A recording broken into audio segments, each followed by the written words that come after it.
Welcome. Tonight we are up a creek without a paddle. We are in a river full of bourbon. We've got some Knob Creeks. Now I didn't do the Knob Creek 9 and the Knob Creek Rye regular, around $34, $35. They're 100 proof. Those are fine. Those are really good. I just don't have any because I've kind of gone up to these and I just don't get the starters because if I'm going to drink anything, as you can tell, it's the Knob Creek Single Barrel Select 120 proof, which is between $45 and $55. Store picks a lot of times for $45 to $50. Single barrel. This is the way to go. It's really, really good. And then we have these other ones. So I'm going to start at the top and work my way down so that if you get disinterested and don't want to kind of cover this stuff down here, although this is amazing for $42. So let's do the Knob Creeks. I got them poured. We're going to indulge and have fun with an 18-year. Now, if you get lucky enough to find one of these, I got really lucky not to find it in wood, and it was last year's on a really good price. I usually wouldn't have bought it, but I think they might even had it mismarked. I got a phenomenal deal on it, and it's really good. I don't know for the price versus these, if it's worth it. It's kind of like Russell's 15. Is it really worth $300 versus a single barrel Russell's for $80? That's amazing. Now I get it. Russell's 15 is at $300. Now this isn't near that, but big price discrepancy as you go down.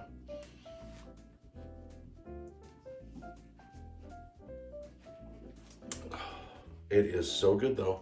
Knob Creek 18-year. Of course, oaky and charry, but then it's got this, you know, not a heavy char, but a good thick oak. It's really, really good. Kind of thick and almost leathery. And then you just get this kind of caramel nuttiness to it.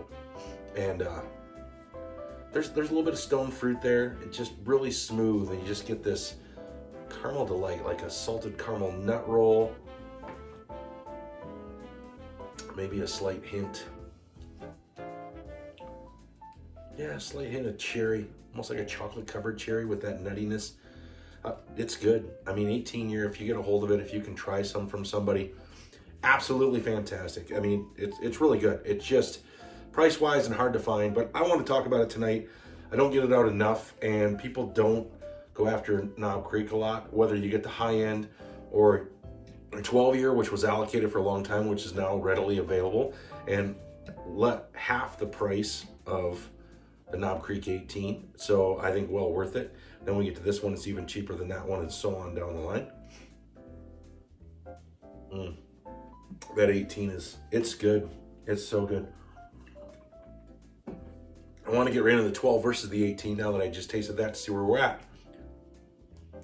Okay, and this 100 proof, and this is 120, 113, and 120, or 117, I think. I'm not gonna look at the front, but. And if you like rye, that's a fantastic barrel proof, single barrel proof rye. 12-year isn't gonna have the oak and the char. It's almost smoother than this. Not that this is in a bad way. The 12-year is really good. It's smooth, and you're getting the same type of stuff. Caramel, nutty, like a salted caramel nut roll. I'm definitely getting like that, maybe dark cherry stoned fruit, little baking spice. 12-year is fantastic. Just love a good Knob Creek in the Beam family, so you're getting kind of that Beam taste. I think for the value, this is better than Booker, and Baker's 7, it's okay. This is still, I would go with the Knob Creeks. Knob Creek is a great bang for the buck, and I don't think enough people grab the Knob Creeks. It's really, really good. This 12-year is so smooth. It's retail. I see it quite often now, and it's right around $70. I mean, that's a pretty good deal for a 12-year that's available now. It's pretty smooth. I'm getting even more, definitely some dark kind of currant cherries, and just, yeah, this caramel sweetness through it. Maybe even like a light caramelized cherry. It's just really good, like currant jam. It gets better as I'm tasting it. And let's go back to the 18. Yeah, it's the same thing. It's just deeper, of course. More char, more oak, more flavors, a little bit more heat. slightly more baking spice, slightly peppery, woody. It's good. But this you're probably not going to find. This you are. So definitely go with 12 year. If you can find some, get some. Well worth it for a 12 year. It is a solid bourbon. This is great. Neat.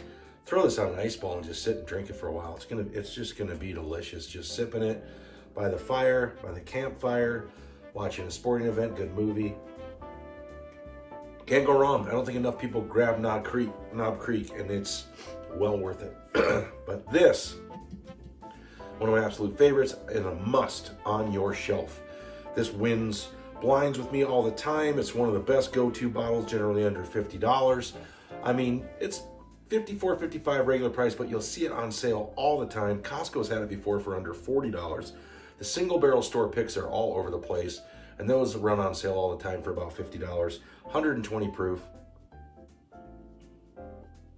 Doesn't drink like 120 proof. It's a little bit warmer than this, sure, but there again, it's the same type of thing. It's got a little bit more baking spice, and it's going to be just a hair hotter, but in a good way. It's got that nice heat rolling down, a little bit more baking spice, and a nice char and oak to it.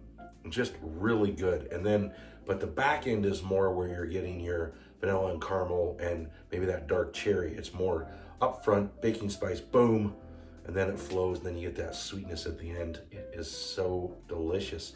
This is a must on your shelf.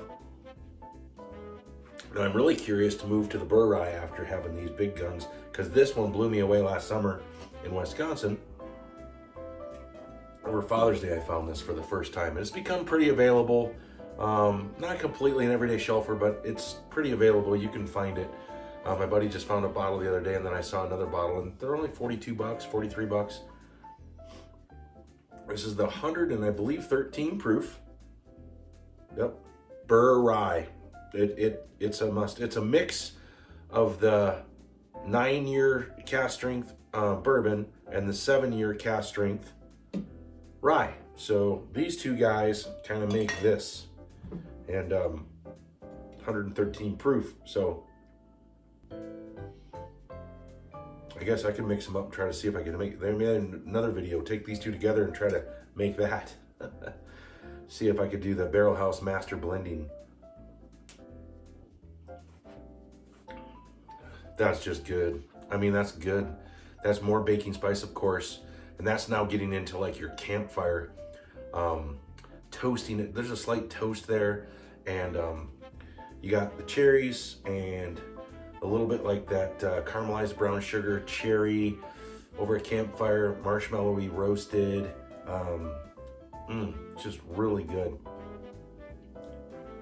Baking spice, and you got your caramel there. And there's more of the, yeah, it's definitely more charry, kind of toasty. That baking spice rye. The rye notes make it delicious. This would be amazing around a campfire, and really, really good. You can definitely do this neat. Great on an ice ball. I guess you could make a drink with it, but I don't know that I would. I'd do it on one of the two. Yeah, it's just good. It's a mix.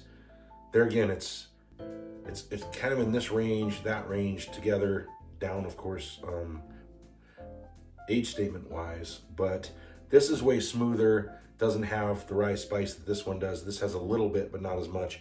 And this would be more comparable to the 18, I think, a little bit more than these two.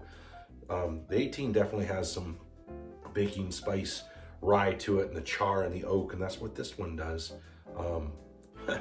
I mean, for under $45, such a good deal. Look for this, definitely. We'll do one last sip of the barrel proof single barrel rye, which is, and this one's 115 proof, and you don't see this as much, but it's available, and it's a little bit more. I think this is about 65, and I haven't had it in a while, so we're about to find out. As they say, we're fixing to find out. That's a rye spice bomb right there. Yeah, that is baking spice on steroids. That's just got some nice warmth and all kinds of baking spice. I mean, that is just a loaded caramel nut roll, cinnamon nut roll with just all the fixins, and just kind of grabs you and like, woof. I mean, that's just got a great, if you like a good rye spice and a nice kind of, oh man, yeah, that's good. I haven't had that in a while. That's a darn good rye. And you mix the two together, you get this. It smooths out the bourbon. If you're not a big rye person, I just want to put this at the end. That's why it's at the end of the video. But if you like your ryes and you want to try a high proofer, and you can put it on an ice ball, add a little water to it, this is absolutely fantastic. Hope you loved my river of bourbon up the creek without a paddle at the barrel house. One on a shelf, one in a glass. And cheers, everybody.